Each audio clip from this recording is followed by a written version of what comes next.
Correction de l'interrogation numéro 2, sujet A.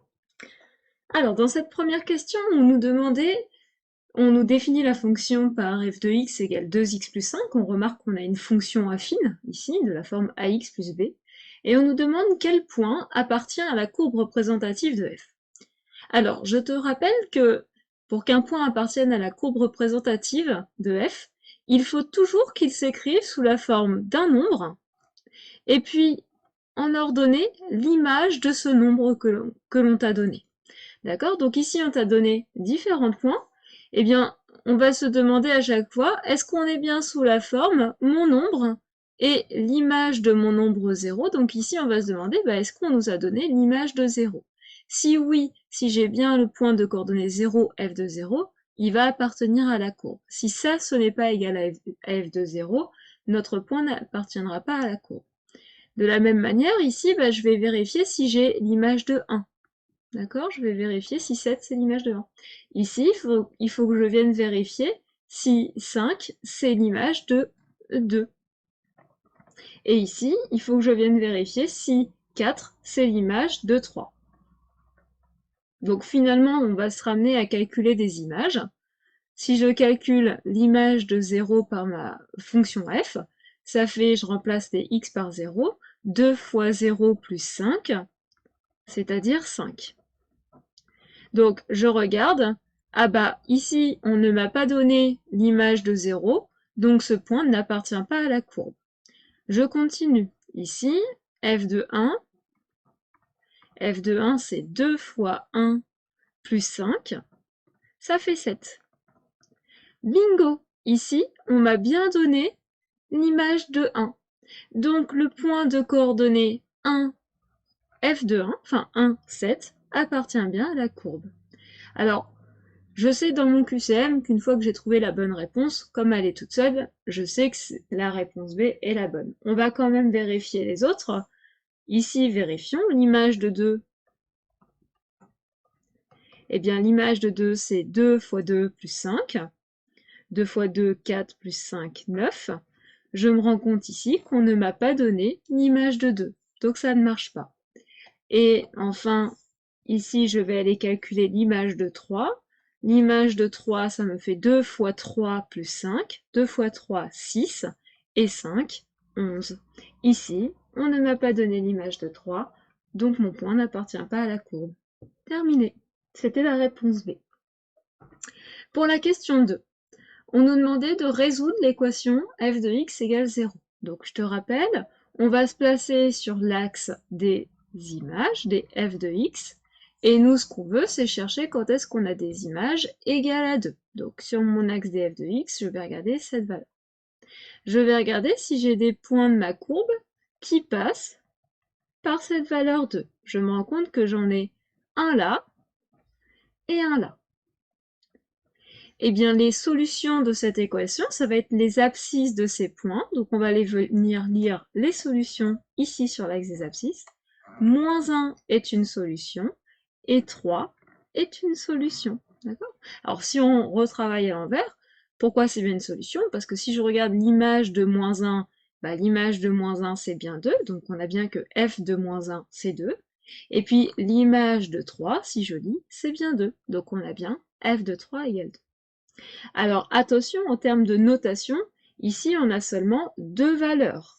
L'ensemble des solutions ne va comporter que deux valeurs. En mathématiques, pour écrire une liste de deux valeurs, on utilise la notation accolade. D'accord? Donc ici, on y met nos solutions. L'ensemble des solutions, c'est entre accolades, moins 1, 3. C'était donc la réponse B. Attention, si vous avez mis donc la notation diffère légèrement, mais si vous avez mis moins 1, 3 entre crochets, vous êtes en train de parler de l'intervalle moins 1, 3. L'intervalle moins 1, 3, c'est quoi? Ce sont tous les nombres qui sont compris entre moins 1 et 3. Et on se rend bien compte, donc moins 1 inclus, 3 inclus. Et on se rend bien compte que là, c'est faux. Pour tous ces nombres-là, par exemple celui-là, les images ne sont pas forcément égales à 2. Donc ça, c'est faux. C'était la réponse B. Passons à la question 2b. Là, on nous demande de résoudre l'inéquation f de x supérieure à moins 1. Donc, pareil, je vais me placer sur l'axe des f de x. Et qu'est-ce que je cherche? Je cherche quand est-ce qu'elles sont supérieures ou égales.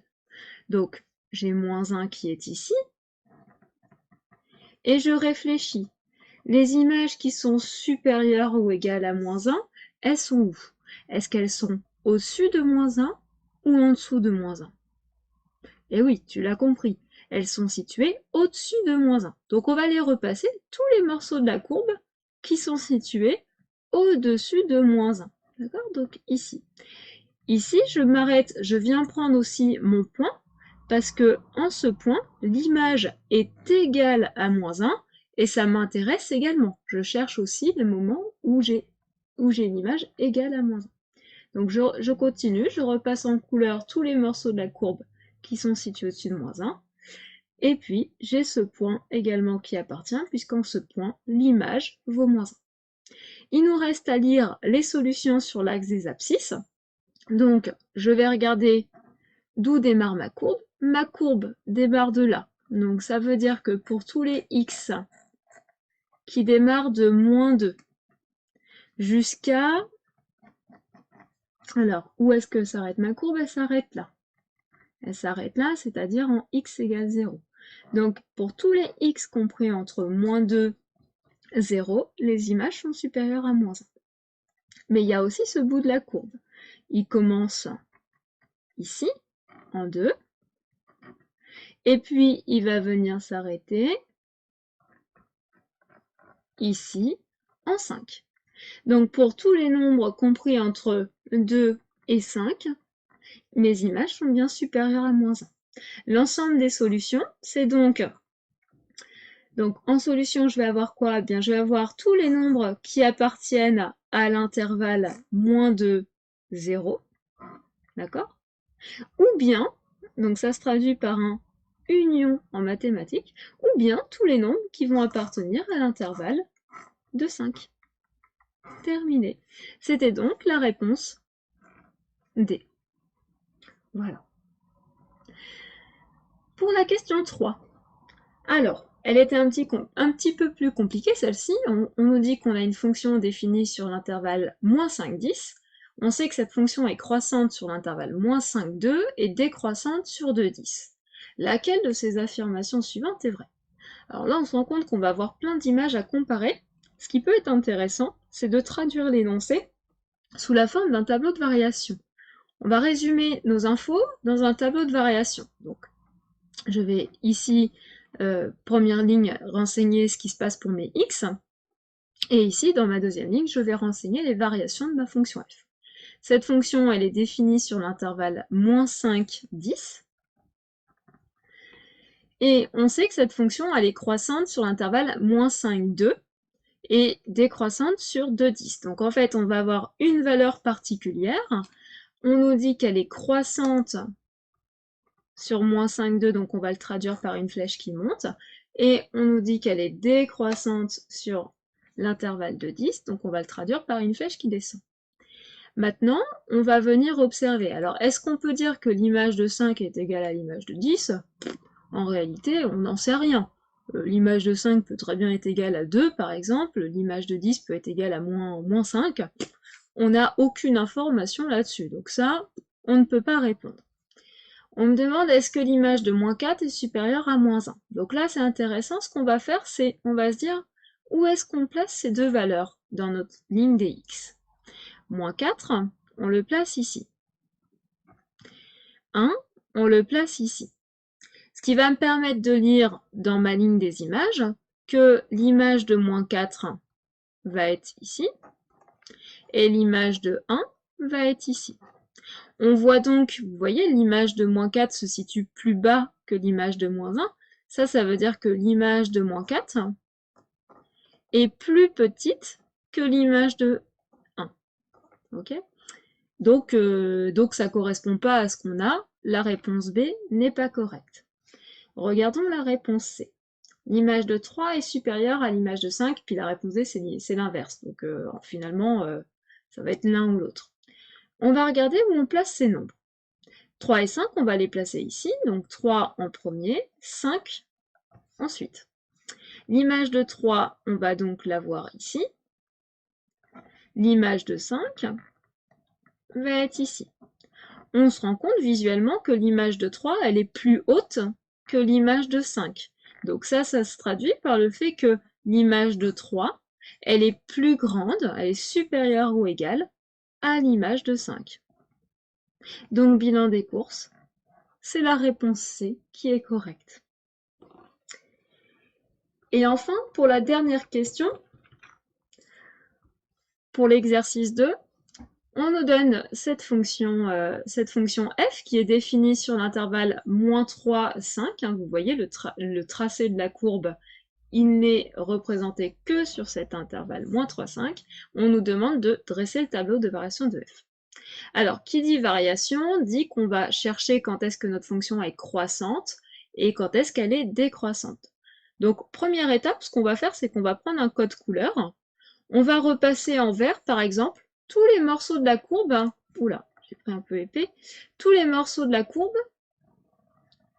où la courbe monte. D'accord? Donc là, j'ai pris à l'envers, pardon, excusez-moi, tac. Ici, je me rends compte que ma courbe, elle monte.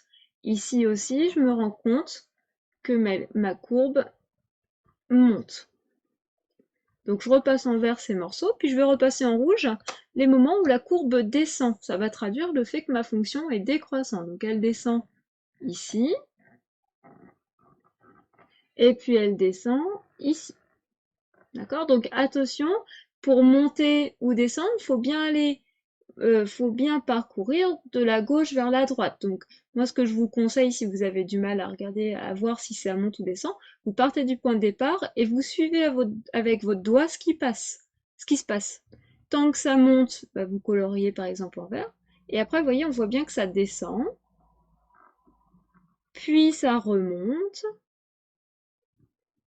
puis ça redescend. D'accord? C'est comme ça qu'on lit. Bien évidemment, si vous lisez à l'envers, vous risquez de vous tromper au niveau des variations. Bon. Une fois qu'on a fait ça, eh bien, on va pouvoir commencer à compléter notre tableau de variation. Donc ici, première ligne, on a la ligne pour les x. Ici, on va venir y renseigner les variations de la fonction f. D'accord?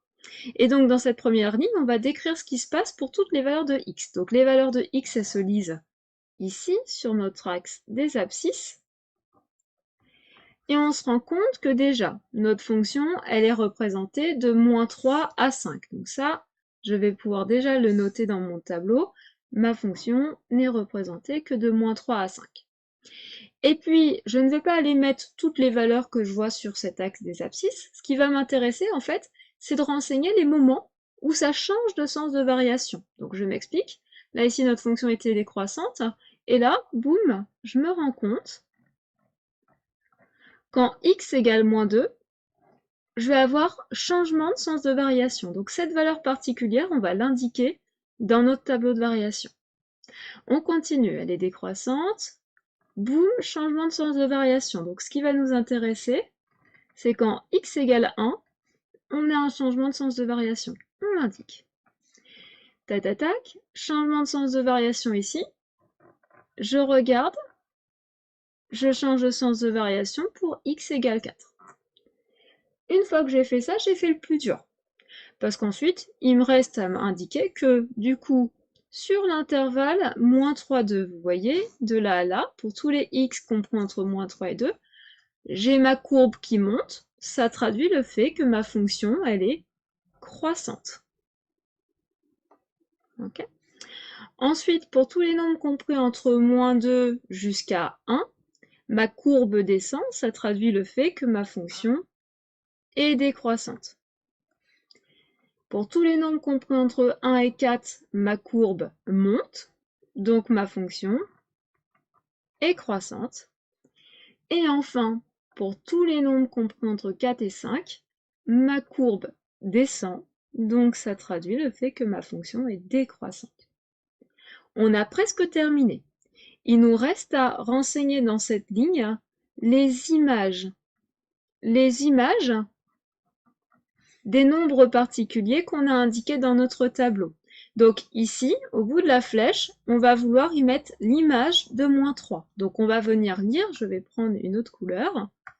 Hop, on va venir lire les images. Donc ma courbe en -3, elle est là. Je viens lire l'image. L'image vaut 0. Donc l'image est de 0. Lorsque x vaut -2, l'image vaut 5. Donc lorsque x vaut -2, l'image vaut 5. Lorsque x vaut 1, l'image vaut -2. Donc on met -2. Lorsque x vaut 4, l'image vaut 6. Et enfin, lorsque x vaut 5, l'image est égale à 2. Tac. Et voilà, nous avons terminé. On a bien renseigné le tableau de variation. Il est bien complet. J'ai bien ma ligne des x complète, mes flèches et les valeurs au bout des flèches. Mon tableau de variation est terminé. Voilà, l'interrogation du jour est corrigée. Bonne soirée, au revoir.